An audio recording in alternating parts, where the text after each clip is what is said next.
Apple raises prices in India as a result of new import duties. We've covered this actually extensively over the years. Apple's interesting relationship with India and India's relationship with Apple in the sense that they've seemingly effectively coerced Apple through a variety of incentives to start running more comprehensive operations in India and hiring people and doing assembly and things like this.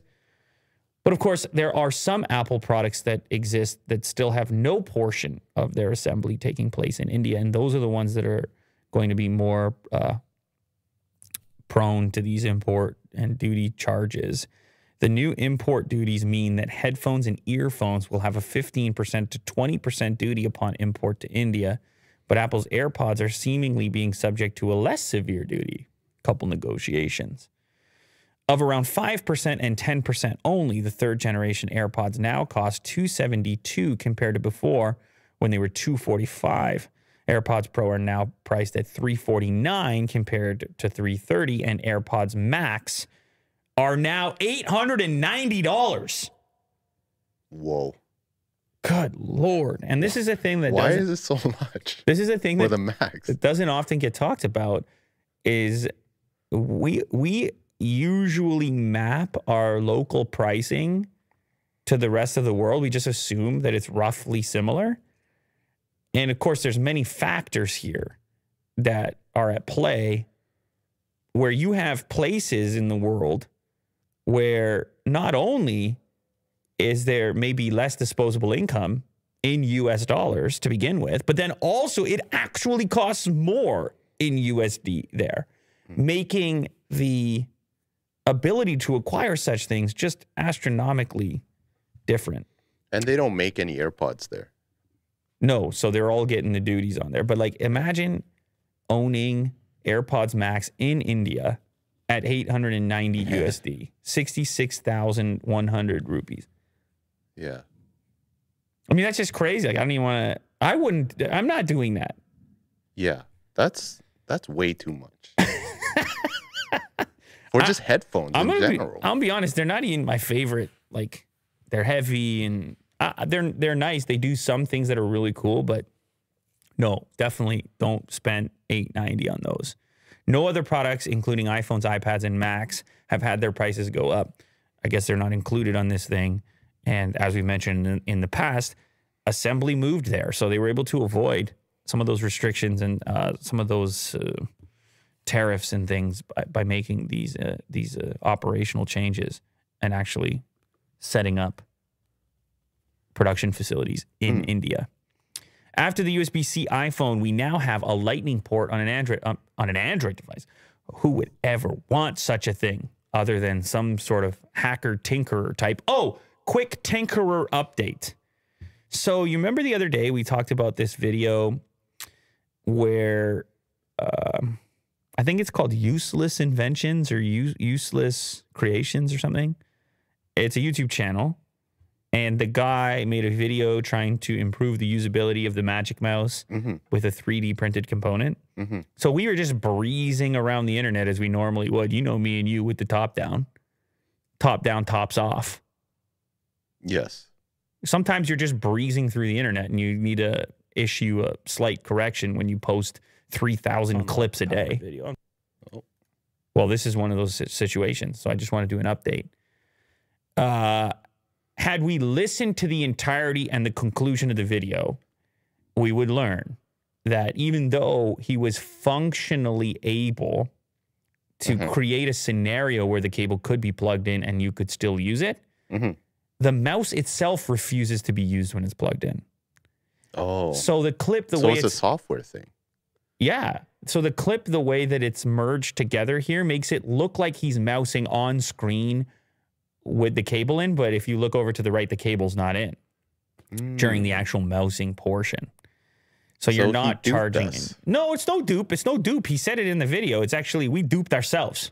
Oh, yeah. By jumping to conclusions that, of course, it would be possible to use it while plugged in. No. There's even a software shutdown aspect in there that even if you found a way to rig such a thing, it's a no-go. So that's an update that I had to issue here because me and you breeze, we breeze with the top down, tops off around the internet, which is just part of the show. It's part of the gig. And we fully accept the responsibility of such things that every so often we're going to be flying down the highway and we're going to miss, there's going to be a little bird chirping over there. And someone's going to shout at us, hey, did you see the bird? And we're going to be like,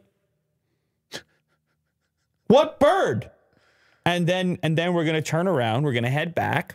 It's like, oh, there it is. We're going to look at the bird. We're going to appreciate the bird. We're going to update people on the presence of the bird. And then we're going to keep zooming. Yeah. Not zooming. I hate Zoom. But we're going to be cruising. We're going to be cruising USA like the old... I was just thinking that, yeah. Like the old arcade machine. Midway? Of course. Okay. Talking about Palladium. Yeah. Yeah. Those days. Yeah, it's talking about Palladium. Cruising World? Cruising World, man. You couldn't get me off those machines. You go underwater? Arcades, man. Gee. Yeah. How old are you, Will? Exactly.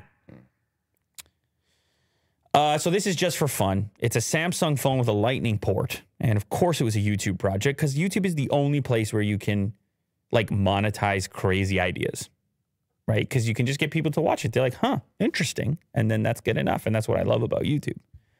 I suppose you could do something similar on TikTok, build your audience and blah, blah, blah. But don't get Hank Green involved, all right?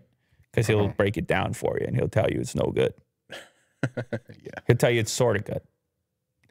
He'll tell you it's okay, but like I've done the math. He's going to tell you that he's done the math because he did do the math. He did, yeah. He's very smart. Full credit to robotics engineer Ken Pillinell, who has followed up the impressive achievement of fitting a USB-C port to an iPhone by completing the circle, attaching a working Lightning port to an Android phone. The Samsung Galaxy A51. I decided I needed to balance the chaos. Well done. The force. Bring balance to the force? No, I don't know. Yeah, you got it right. Isn't that what they do? Yeah. Well, that's what he's doing. This is it, people. The world's first Android World's with a first. Lightning port. Now I know it doesn't look very special, but watch this. Black gloves. Black gloves, intense music. And data is also supported.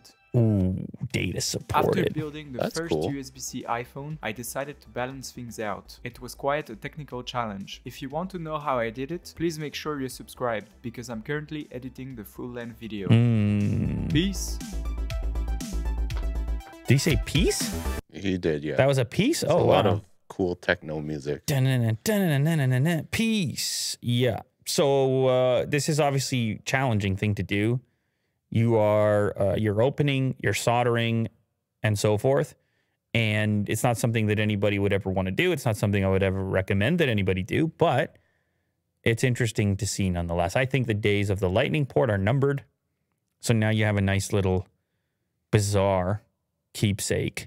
An A51, a Samsung device with a Lightning port, a working Lightning port, data and charging. Well, Shout out Exploring the Simulation. whoa, Kenny Pie. Kenny Pie on YouTube. I didn't realize his channel was called Exploring the Simulation. This is very intense stuff here. Very cool.